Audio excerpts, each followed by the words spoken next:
You know, every 4 years, we Americans gather around our screens, popcorn in hand, ready for the greatest show on earth, the presidential campaign. It's like the Super Bowl, but instead of touchdowns, we get sound bites.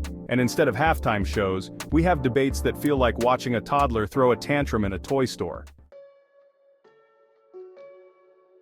And this time we've got a real treat. Two iconic figures, one from the Republican side, let's call him Trump, the human embodiment of a Twitter feed, and one from the Democrats, Kamala, the woman who can turn a debate into a masterclass on how to keep a straight face while dodging questions. So, let's dive into this delightful circus of political styles. Trump, bless his heart, has a campaign style that's about as subtle as a sledgehammer. He's got this unique ability to make every rally feel like a rock concert, except instead of guitars, there are slogans, and instead of fans, there are people who've apparently never heard of personal space. His speeches are like a buffet of buzzwords, tremendous, huge, fake news, and the crowd just eats it up. It's like watching a magician pull rabbits out of a hat, except the rabbits are just more Trump. He's got this flair for the dramatic, and you know, if he could, he'd probably turn the White House into a reality show. The Apprentice Oval Office edition, anyone? On the other hand, we have Kamala, who brings a different flavor to the campaign trail. She's like the cool aunt who shows up at family gatherings with a bottle of wine and a story about her latest adventure. Her style is polished, articulate, and let's face it, she could probably debate a brick wall and still come out looking like a winner.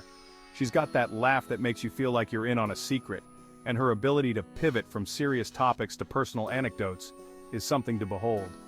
You can almost hear the background music swelling as she talks about her childhood, and you're left wondering if you should cry or cheer. It's like watching a TED Talk mixed with a motivational seminar. But let's not forget the tactics.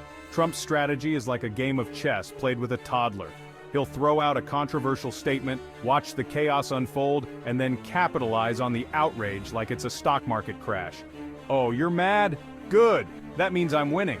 Meanwhile, Kamala's approach is more like a carefully orchestrated ballet.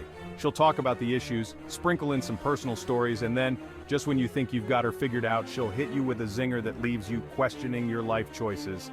It's like she's playing three-dimensional chess while Trump is still trying to figure out how to put the pieces together.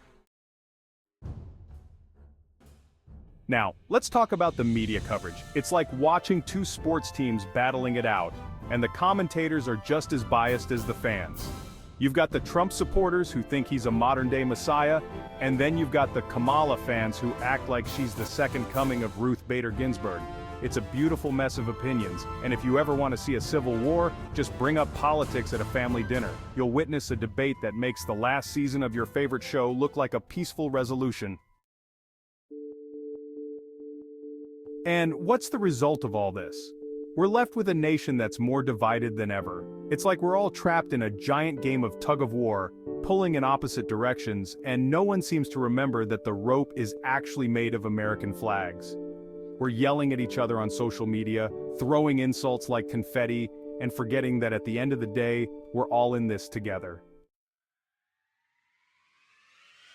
But here's the kicker. Despite our differences, we are still one country. Yes, you heard me right. Underneath the layers of political identity, we're all Americans. We all want the same basic things: safety, prosperity, and maybe a decent slice of pizza. We may cheer for different teams, but we're all in the same stadium, and let's be honest, the hot dogs are overpriced no matter who you're rooting for. So, what can we take away from this delightful political theater? Maybe it's time to put down the pitchforks and pick up a slice of that metaphorical pizza. Let's remember that our diversity is what makes us strong. We've got people from all walks of life, and that's something to celebrate.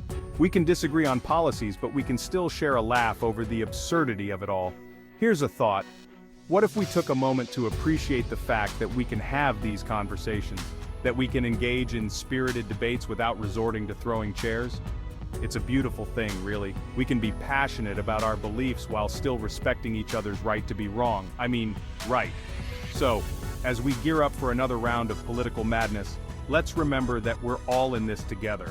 Whether you're Team Trump or Team Kamala, we're still part of this great, messy experiment called democracy. Let's embrace our differences, share our stories, and maybe, just maybe, find a little common ground. After all, at the end of the day, we're all just trying to navigate this wild ride called life, and it's a lot more fun when we do it together. So, raise a glass to unity, to diversity, and to being one country despite our political identities. Cheers to that.